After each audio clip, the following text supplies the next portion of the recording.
Hello guys, Brad here again with another fragrance review. Today I want to continue to look at fragrances from the house of Goldfield and Banks. This one they call White Sandalwood. And inside the card, this is what the bottle looks like. White Sandalwood. This heavenly sophisticated scent stands out because of its unique blend of exotic spices and rich wood. It evokes the fragrance of sizzling scented oil flowing down the balmy leaves of a sacred tree. So, I've been wearing this one for a couple of days now.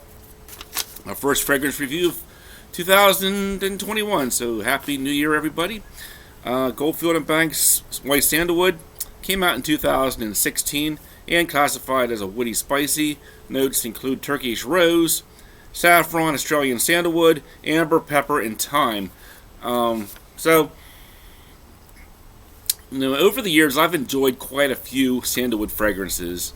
And to me, though, this one doesn't really spotlight sandalwood very much. It more or less spotlights rose. So, if you don't like rose, this fragrance is probably not going to be your cup of tea.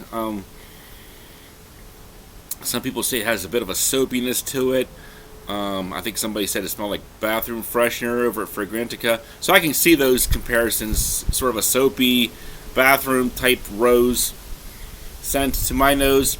You do get a little bit of pepper in the opening and a woody sandalwood base, but yeah, the dominating note in this fragrance is definitely rose to my nose. So it's pretty much a pass for me once again. The last three Goldfield and Banks fragrances that I've tried haven't really done it for me because they were way too floral. This one's no exception. It might be a tad bit more wearable to me than a couple of the other ones, like Velvet Splendor and the other one I wore. Yeah, it's still pretty heavy on the rose. Not enough spice to really man it up to my level. So, yeah, like I tried Yves Saint Laurent's Ultime, Rose 31 from Le Labo, even Toy Boy from Machino. Those were all a bit more heavy and manned up roses. This one, it seems to highlight the freshness and the delicate femininity of the rose more so than man it up to like a really rugged manly rose, even though manly rose is a bit of a oxymoron in and of itself. So let's get on to some final scores here. The smell for me on a guy, I'm going to say 5 out of 10. If you're really into roses, I know a lot of guys out there feel that rose is a very